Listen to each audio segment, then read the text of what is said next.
Удар! Как поняли меня? Прием! Русский военный корабль, иди нахуй! No dia 25 de fevereiro, esse diálogo entre a tripulação de um navio de guerra russo no Mar Negro e militares ucranianos em prontidão na Ilha das Cobras rodou o planeta. O comandante advertiu: baixem as armas, caso contrário vocês serão bombardeados. E a resposta foi na linha do vão se ferrar. O ataque aconteceu, os 13 soldados ucranianos foram presos, se tornaram heróis nacionais e o mundo começou a perceber que a invasão da Ucrânia pela Rússia seria muito mais custosa do que fora planejada por Vladimir Putin. A luta é pela defesa de quase 1,5 milhão de habitantes. A segunda maior cidade da Ucrânia conta com cada disparo do lançador de foguetes. O Ministério da Defesa do Reino Unido disse que o avanço da Rússia em Kiev foi retardado por falhas logísticas e pela resistência do exército ucraniano. Não são militares que vêm o povo dizendo o que vocês estão fazendo na minha terra, no meu solo. Os militares e os civis estão mobilizados há um mês na resistência ucraniana. As baixas russas se contam aos milhares. Mas isso não significa que o país invadido tenha forças para neutralizar a implacável artilharia, os ataques aéreos e o uso de armas cada vez mais letais, que progride à medida que a guerra se torna mais difícil. O míssil usado teria sido do modelo Kinzhal. São mísseis hipersônicos lançados de caças MiF-31. Viajam a uma velocidade de 6.000 km por hora, conseguem fazer manobras e podem atingir alvos a 2.000 km de distância.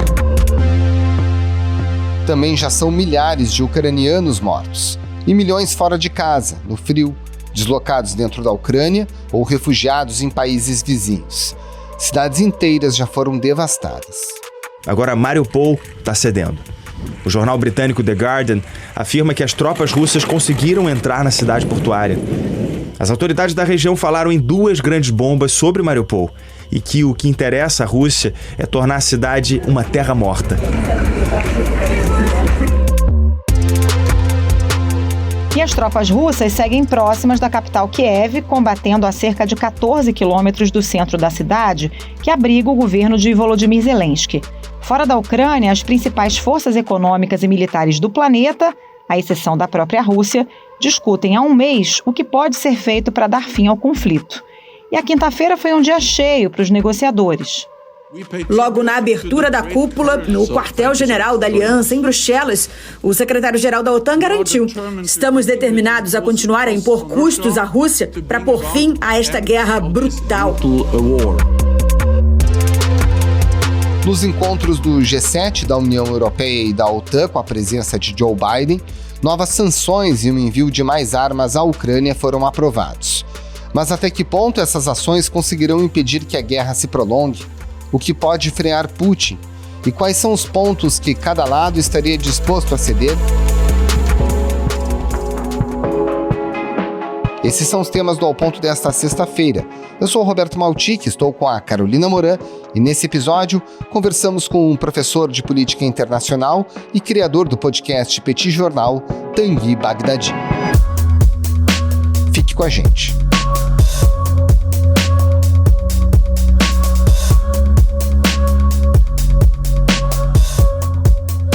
Professor Tanguy Bagdadi, a gente está conversando no dia em que a invasão da Ucrânia completa um mês. Lá no começo, muitos analistas diziam que ia ser rápido, né? Que era uma questão de dias até a Rússia dominar completamente a Ucrânia. A gente chegou a um mês e não há nem sinal de que essa guerra vá terminar. O que explica essa duração tão longa da invasão da Ucrânia pela Rússia? Como é que a gente chegou até aqui?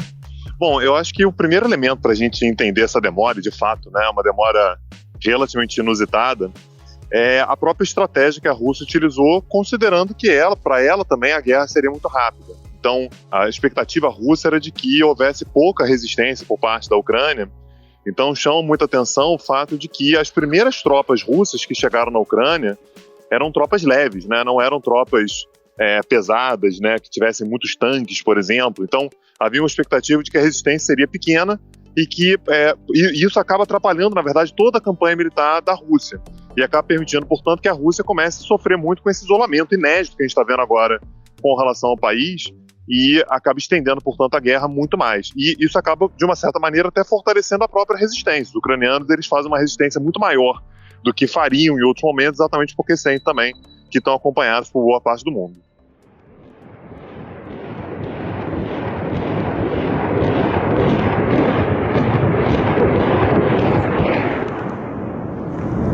Праздничний салют. Горить щось? Попали? Попали, сука! Pois é, professor, se a gente olhar para o campo de batalha, que na verdade é o país chamado Ucrânia, né? A Ucrânia tem o respaldo de armas de inteligência dos países da OTAN, dos Estados Unidos e da Europa, tem lutadores muito bravos. E aí, se a gente olhar quinta-feira à tarde, o que está acontecendo? Mariupol sendo bombardeada há dias de maneira muito intensa e com essas cenas trágicas que a gente acompanha. No entanto, a gente vê os ucranianos tentando buscar literalmente a retaguarda, né, dos russos ao oeste de Kiev, e com algumas vitórias simbólicas e estratégicas ao sul, apesar de toda a força dos russos nessa região. Daí o cara pode olhar e pensar o seguinte: pô, realmente os ucranianos estão sendo resistentes e podem conter os russos. De fato, eles podem conter os russos, ou isso pode ser muito ingênuo considerando a disparidade das forças entre ucranianos e russos? Olha, a disparidade das armas é um elemento, é um fator fundamental. A Rússia, de fato, é um exército muito superior em termos de equipamento, treinamento e até quantidade de soldados com relação à Ucrânia. Mas não é de hoje que a gente sabe, né?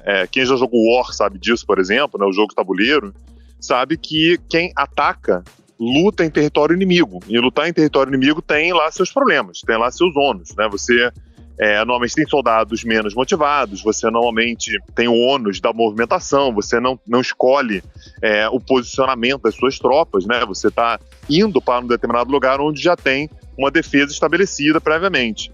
Então isso acaba, de uma certa maneira, às vezes, se não equilibrando perfeitamente, mas acaba anulando um pouco a vantagem militar que a Rússia naturalmente possui. Então, os relatos que a gente tem é que os soldados russos, por exemplo, estão profundamente desmotivados. Eles sofrem com emboscadas constantes, o moral das tropas vai lá para baixo. A gente tem soldados muito jovens dos dois lados, mas no caso russo, que já estavam em campanha há bastante tempo. Importante lembrar que eles estavam acampados ali na fronteira com a Ucrânia ao longo de semanas e semanas e semanas. A estimativa é de que somem mais de 100 mil soldados. São esses pontos em vermelho que a gente está vendo aqui, né? Então, isso tudo acaba fazendo com que o poderio militar seja, eu sei que é estranho falar isso, né, mas seja apenas um dos elementos que jogam, né, que tem um papel nesse jogo militar que a gente está vendo na fronteira entre Rússia e Ucrânia agora. Agora, Tanguy, o medo do mundo é sobre um possível ataque químico, biológico ou até nuclear da Rússia na Ucrânia, né? A OTAN, inclusive, decidiu reforçar o treinamento dos ucranianos, fortalecer o sistema de armas da própria OTAN para se contrapor a essa possibilidade. Você acredita que, diante dessa resistência pesada dos ucranianos, o uso dessas opções mais letais pelo Putin começa a ficar mais séria? Olha, com relação a armas químicas, não seria exatamente uma novidade, né? A gente já viu armas químicas sendo utilizadas, aliás, não apenas pela Rússia, né? A gente sabe que os Estados Unidos, por exemplo, já ofereceram, já entregaram, né, armas químicas, por exemplo, para os seus aliados iraquianos. Eu sei que também é muito curioso pensar nisso, né? Mas na década de 80, Iraque e Estados Unidos eram aliados na guerra contra o Irã, e armas químicas foram utilizadas pelos dois lados naquela época, com a anuência norte-americana, assim como a Síria utilizou também armas químicas, tendo a Rússia como aliada. Então, isso não seria exatamente uma novidade. Se acontecesse, óbvio, né, que você sobe ainda mais um patamar para um nível seríssimo no conflito, mas não seria exatamente algo impossível ou estranho. As armas nucleares, não. As armas nucleares, elas são, de fato, um outro patamar. A probabilidade delas serem usadas é bem menor do que das armas químicas. Não descarto totalmente a possibilidade, mas a chance é, de fato, muito remota. O que é mais preocupante, na verdade, é que até pouco tempo eu te diria com certeza, com garantia absoluta, que armas nucleares não seriam utilizadas. E hoje eu já digo que é muito improvável que sejam utilizadas. Então, esse já é um elemento de preocupação, porque já subiu pelo menos um grauzinho aí a possibilidade de alguma arma ser utilizada, levando em consideração que hoje existem as chamadas armas nucleares táticas, né, que são armas nucleares menores e com poder mais localizado. Então isso pode levar alguma das forças, né, no caso agora a gente está falando sobre a Rússia, a eventualmente usar uma arma dessa para tentar acabar com a resistência em um determinado lugar, mas isso aumenta consideravelmente a chance de uma retaliação, e aí sim isso pode escalar para algum lugar que a gente não sabe exatamente qual que é. Pois é, e antes de escalar, a gente tem que falar das opções para a paz, né? As opções do Zelensky e as opções do Putin. Eu estava vendo, inclusive, o porta-voz do Kremlin falando à CNN Internacional, e está claro para eles que Donbás, Crimeia é Rússia, grande Rússia. Eles já consideram território russo. E aí a gente não vê nenhuma disposição do Zelensky, por exemplo, de ceder território para a Rússia. O Biden foi perguntado nessa quinta-feira a respeito do assunto e disse que essa é uma decisão exclusiva da Ucrânia de negociar ou não território. Você acredita que tem alguma chance do Zelensky pôr isso sobre a mesa para tentar alcançar um cessar-fogo, a paz com os russos? Olha, na semana passada o Zelensky deixou essa possibilidade no ar, não no sentido de ceder, mas que esse é um assunto que poderia ir para a mesa. O Zelensky vem dia após dia dizendo que quer uma negociação direta com o Putin. Tá? Então, essas negociações entre emissários e tudo, isso não está funcionando, avança muito pouco, e não é assim que a gente vai conseguir chegar a algum contexto diplomático mais efetivo, mas existe a possibilidade da gente, de fato, negociar, sentar e tal, e ele está disposto a fazer isso, segundo o Zelensky, de maneira completa. Então, se for para negociar questões relacionadas, por exemplo, à Ucrânia ser um Estado neutro, né, ou seja, um Estado que não vai fazer parte da OTAN, mas que consegue garantias com relação à Rússia, até mesmo questões relacionadas aos territórios, né, então tanto Luhansk, Donetsk quanto Crimeia poderiam estar na mesa. Né, então ele chegou a colocar exatamente nesses termos. Agora, claro, né, essa é a joia da coroa, isso vai ser a última coisa que ele vai pensar em ceder, se ele conseguir muitas outras coisas em troca. Eu acho improvável que isso seja colocado como uma concessão ativa do Zelensky, mas o fato é que até mesmo isso poderia entrar numa mesa de negociação, sim. Pois é, você mencionou dessa tentativa do Zelensky fazer sempre a conversa direta com o Putin. Agora o Putin em nenhum momento se coloca à disposição para conversar com o Zelensky. Naturalmente não dá para saber o que passa na cabeça do Putin. Agora, dá para entender do ponto de vista das relações internacionais o simbolismo disso, do Putin não falar a respeito de um encontro com Zelensky? Dá, pelo fato de que a guerra está acontecendo no território ucraniano. E aí a Ucrânia, obviamente, ela precisa que essa guerra acabe quanto antes. I am ready for negotiations with him. A negociação ela tem que acontecer, porque somente com uma negociação como essa você consegue encerrar a guerra. A Rússia, nesse sentido, ela tem uma posição muito diferente, uma posição que é, num certo sentido, um pouco mais tranquila. Afinal de contas, não tem cidades russas sendo atacadas pela Ucrânia. Então, nesse sentido, a estratégia do Putin é: eu preciso primeiro vencer a guerra. Quando eu tomar Kiev, aí eu negocio. Quando eu tomar Kiev, eu sento na mesa de negociação numa posição muito mais vantajosa, muito mais favorável, do que se eu sentar para negociar agora completamente isolado com uma economia que está fora do sistema internacional, né, do ponto de vista econômico e monetário. Então, as posições, de fato, elas são diferentes por uma questão estrutural, praticamente.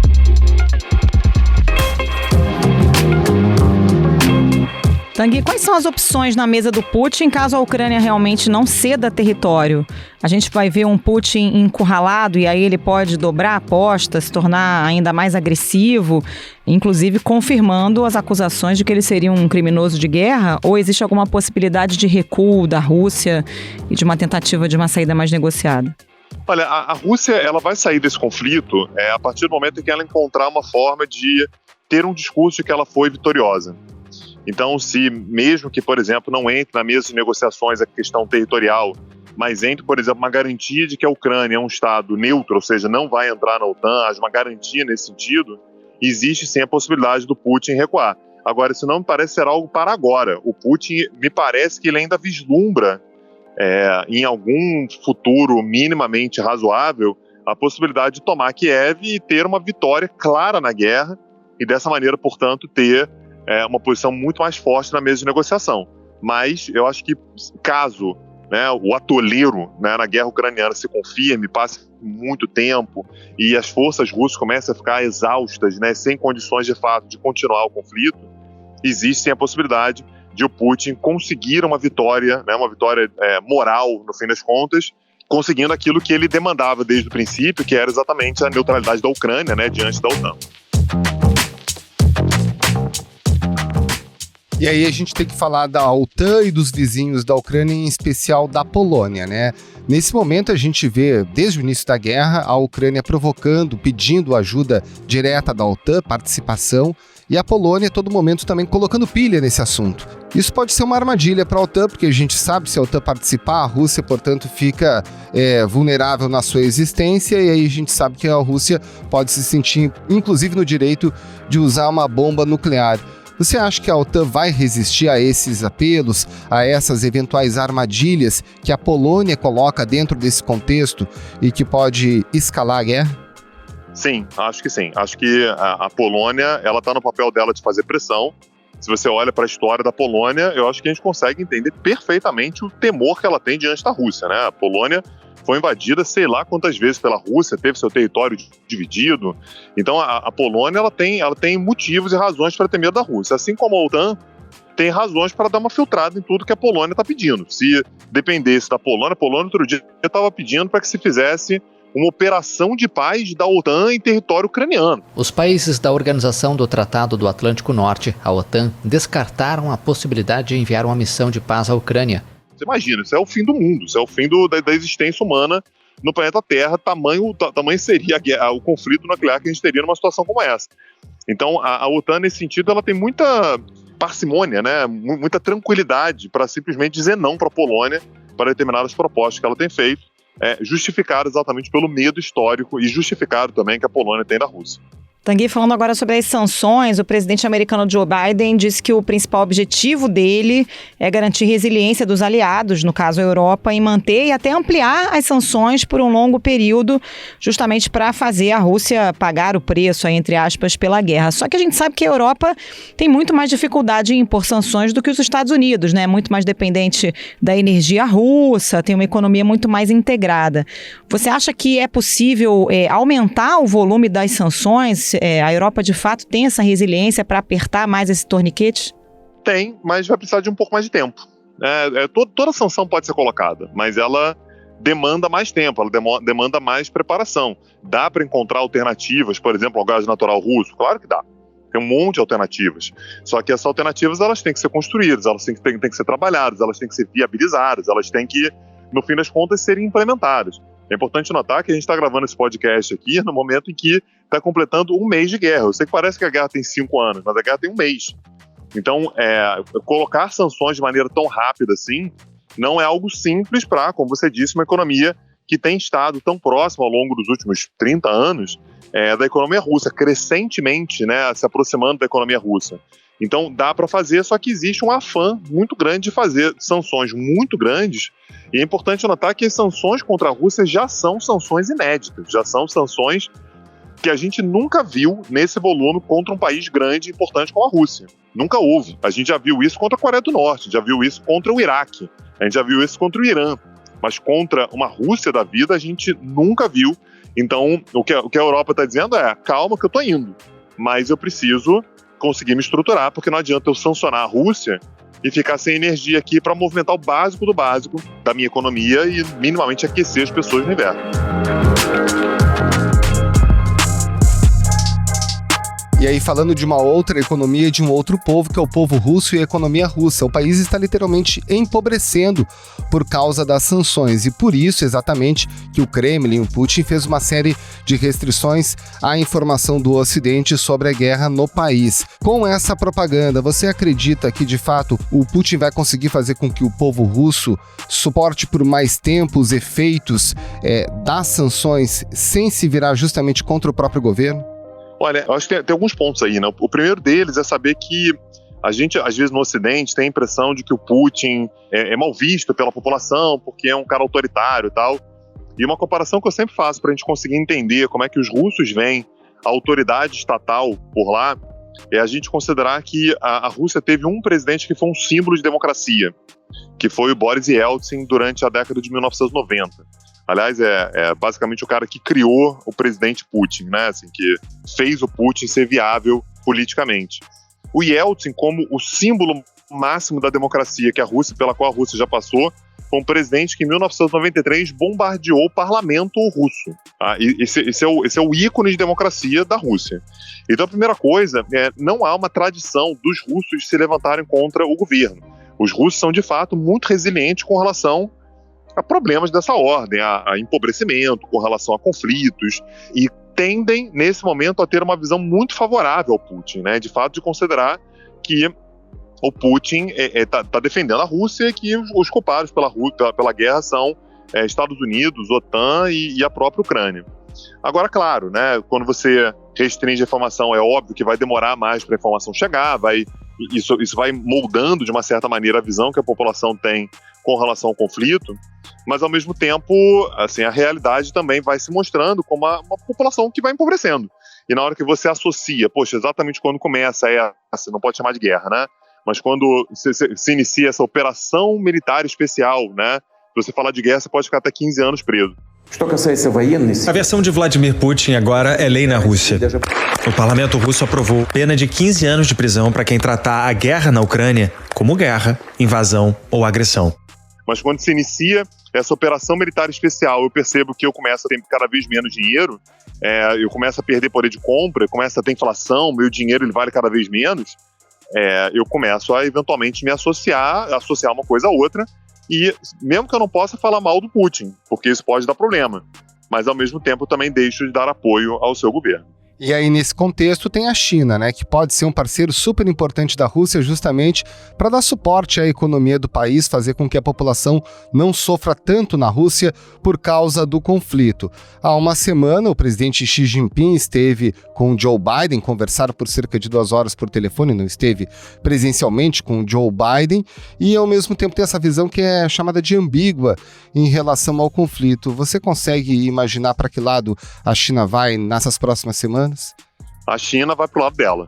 Essa é a postura chinesa. A China, essa ambiguidade chinesa é exatamente aquilo que permite que, no fim das contas, ela tente manter relações boas com os dois lados. A China não tem nenhum interesse, e nesse sentido a China ela é muito, muito fiel aos seus princípios. A China não tem nenhuma necessidade de escolher a Rússia ou os Estados Unidos. A China precisa dos Estados Unidos e da Rússia, a China precisa de estabilidade, a China precisa do fim da guerra na Ucrânia. Então, nesse sentido, a gente não vai ver uma China se posicionando claramente do lado da Rússia. O que ela faz ela não critica a guerra da Ucrânia, porque isso seria romper com a Rússia. Ela, ao mesmo tempo, diz que tem que haver esforços diplomáticos, que a OTAN também tem lá sua parcela de culpa, né? Porque dessa maneira, portanto, também ela não responsabiliza os Estados Unidos e a OTAN, mas tampouco, né, isola a Rússia. Então, a China ela tem uma postura de ambiguidade constante que permite que ela se mantenha como um ator que vai dialogar com todo mundo. Então, é muito difícil que a gente veja a China se alinhando completamente, seja ao lado da Rússia, seja ao lado da OTAN.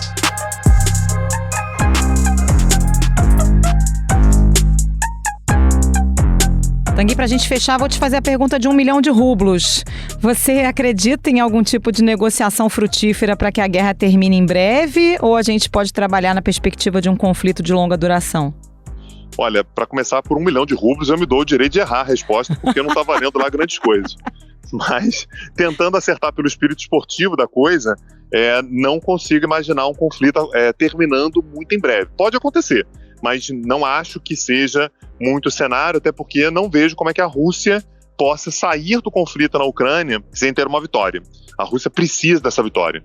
Quase uma questão de honra, uma questão de posicionamento histórico, de posicionamento internacional. Então acho que a Rússia ela vai permanecer nesse conflito durante algum tempo, e isso vai acarretar muito sofrimento para as pessoas, é claro, assim, as pessoas são quem mais sofre um conflito como esse, disparado, mas também vai trazer muito sofrimento para a imagem russa, né? Assim, o ônus que a Rússia vai ter que ter para tentar vencer essa guerra, isso vai ser um problemaço para ela, vai ser um problemaço óbvio para a Ucrânia, assim, a guerra está acontecendo no território dela, então eu imagino um conflito que ainda vai se estender durante algum tempo. Não acho que vai ser uma guerra daquela de anos e mais anos, não, mas eu acho que vai ser uma guerra que ainda vai se estender durante algumas boas semanas. Até porque é duro saber que a gente nem sabe, e talvez ninguém saiba, o que seria uma vitória russa, porque são tantas as circunstâncias e os aspectos que devem ser levados em conta que, eventualmente, a vitória hoje pode ser diferente da vitória daqui a uma semana, né? Sem dúvida, sem dúvida. Os interesses vão mudando e muda muito a perspectiva também, né? Num primeiro momento, uma vitória russa claramente seria tomar Kiev em 2, 3 dias, uma semana, vá lá. Agora a gente já está completando um mês de guerra, e eu acho que se a Rússia vislumbrar que vai conquistar Kiev em 2 meses, com perdas enormes para o seu exército, para o seu prestígio, para a sua economia, ela ainda assim vai considerar uma vitória. Pode ser que daqui a 6 meses aquilo que a Rússia considera vitória já seja algo muito menor, e só conseguir a neutralidade ucraniana, por exemplo, sem conseguir conquistar Kiev, já possa ser uma vitória. Importante lembrar que o próprio Zelensky recentemente já disse que, olha, eu entendi que eu não vou entrar na OTAN. Num pronunciamento, Volodymyr Zelensky disse que está claro que as portas da Aliança Militar do Ocidente não estão abertas à Ucrânia. Então, para o Zelensky agora ceder a neutralidade, dizer, olha, beleza, eu vou ser neutro, não vou entrar na OTAN, já não é nem mais tão custoso assim, né? Porque ele já sabe que não vai entrar. Então, você vê como é que o cenário, o tabuleiro vai mudando com o passar dos dias na guerra. Professor Tanguy Bagdadi, muito obrigado pela sua participação, um abraço e um bom trabalho. Obrigada, Tanguy, um abraço. Obrigado, tchau, gente, obrigado.